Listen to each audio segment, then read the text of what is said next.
So the tariff chaos is back. Trump is fighting the US Supreme Court and using other laws to reimpose tariffs. Where does that leave the India-US trade deal? New Delhi is trying to figure it out. A team of negotiators was supposed to fly to Washington this week. They were supposed to go to discuss the next steps in the trade deal, but now they have decided not to go. The visit has been deferred. Both sides say they need time to study the Supreme Court order. They insist that this pause does not derail the larger deal. The agreement is still alive, but the balance has clearly shifted. The verdict has created openings for India. India has more room to maneuver now, more room to push back on terms that were earlier non-negotiable. In fact, Trump himself admitted it last week. He said the trade deal with India is still on, but there will be some changes. The India deal is on, yeah. Thank you so much, Mr. President. All the deals are on. We're just going to do it a different way. So it's on, but they will do it differently. That's what Trump has said. What does this verdict mean for India? The US Supreme Court verdict, what does it mean for India? Well, two clear positives have emerged. Number one, the tariffs have come down.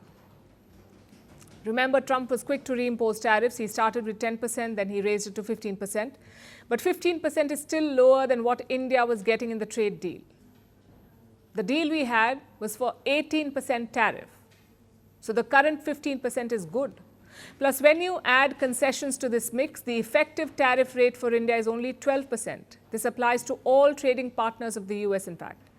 And this spells good news for India. The trade deal gave us 18% tariffs. This verdict has brought it down to 12% effectively. That is the first positive.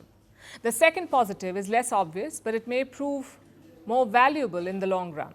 Reports say that India is likely to seek new provisions. It's not renegotiating the deal, it's just rewriting the fine print. And what kind of provisions is India expected to ask for?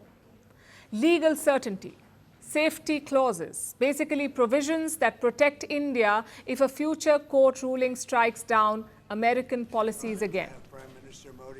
Let me put it simply. India does not want to sign a deal today that unravels tomorrow.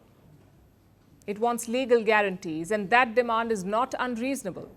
India has made substantial concessions in this deal. It has agreed to 0% tariff on most American products. It has committed to buying US goods worth $500 billion over a period of 5 years. India has agreed to buy a wide range of products from the US, from energy supplies to aircraft, precious metals, and tech products. So this is a wide-ranging pact. It deserves legal protection. And last week's Supreme Court order gives India a compelling reason to seek it. So India is better positioned than before, and the markets recognize this. Indian stocks rose today. The Nifty 50 tracks India's top 50 companies. It closed more than 0.5% up in today's trade. The Sensex tracks India's top 30 companies. It gained again more than 0.5% because investors see that Trump's tariff regime has weakened. Having said that, policymakers should not get carried away because Trump has not conceded. He's fighting the top court in his country. The new tariffs he has imposed will be valid for 150 days. After that, he will need congressional approval. Although Trump tried to paint a different picture today, he released a post on Truth Social just a short while back, and I'm quoting from what he said. Any country that wants to play games with the ridiculous Supreme Court decision, especially those that have ripped off the USA for years and even decades, will be met with much higher tariff and worse than that which they just recently agreed to.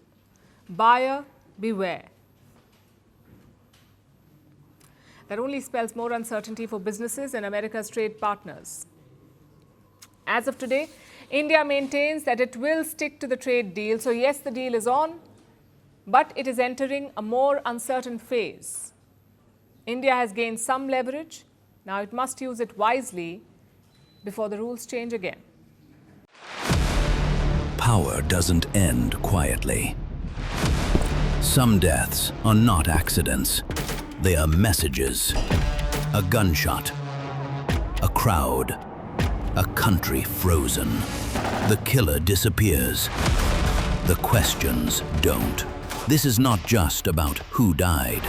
It's about what followed. Governments fell. Armies moved. History rewrote itself. 5 leaders, 5 moments, one pattern: the assassination.